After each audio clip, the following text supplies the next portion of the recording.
For a business here in New Zealand, the internet has always offered a very specific promise: the ability to punch way above our weight and sell to anyone, anywhere, in a truly borderless global market.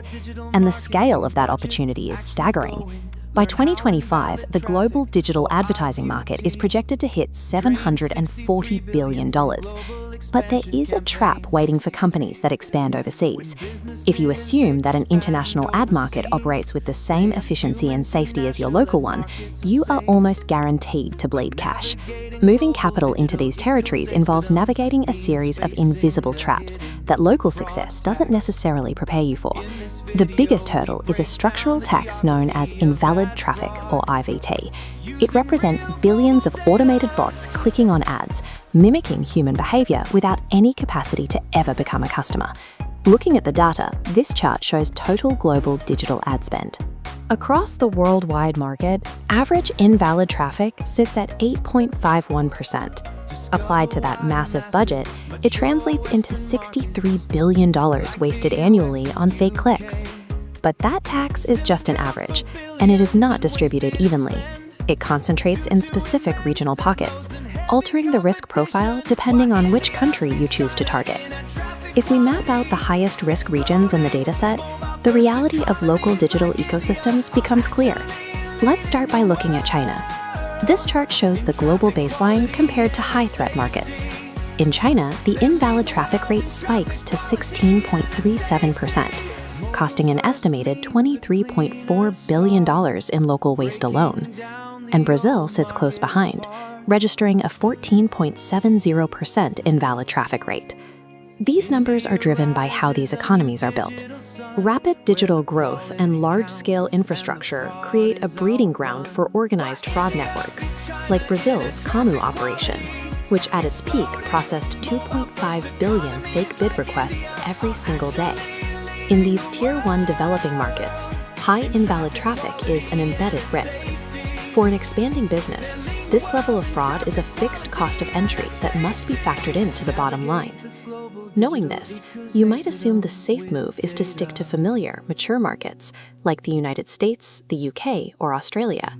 And on paper, their invalid traffic rates do sit just below the global average, with the US at 8.44% and the UK at 7.97%.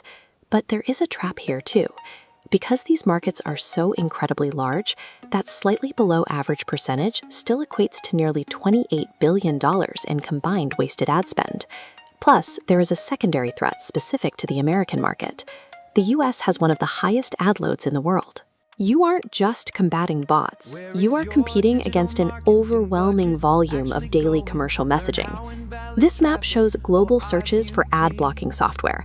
Notice the North American section. The US registers 300 searches per 100,000 internet users, making it the 23rd most ad-allergic country on the planet. Expanding into these mature Western markets means your ad budget is fighting a two-front war, fending off automated bots while simultaneously trying to win over a highly cynical human audience. So where do you look? The data actually points to regions that actively defy our standard assumptions about rapid digital growth. Despite its massive, rapidly expanding digital footprint, India boasts the lowest invalid traffic rate in the entire dataset at just 5.50%, with Japan close behind at 6.07%. Part of the reason for India's success is regulatory. Government IT bodies have strictly locked down data governance and actively monitor cyber fraud to protect their massive fintech and e-commerce sectors. But the main driver is structural. India is a mobile-first, app-centric ecosystem. Closed app environments are inherently harder for bots to successfully infiltrate and fake compared to the wide-open desktop web. India demonstrates that rapid growth and low fraud can coexist, provided the market is built on mobile-first infrastructure and strict oversight. Expanding based solely on the cheapest CPMs and the largest populations creates a significant blind spot. Relying on those simple metrics means you could automatically sacrifice up to 15% of your total budget to the void the second a campaign goes live in the wrong market.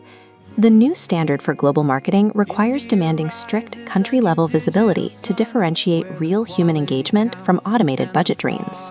A successful strategy means matching your budget allocations to local structural realities, rather than treating the internet as one homogeneous space. For Kiwi businesses looking to scale, these hidden global realities have to be weighed heavily before risking local capital overseas. Because on a basic analytics spreadsheet, a real customer and a fraudulent bot look exactly identical. That means the geographic country you choose to enter matters just as much as the creative campaign you run. Invest in quality, invest in India's future.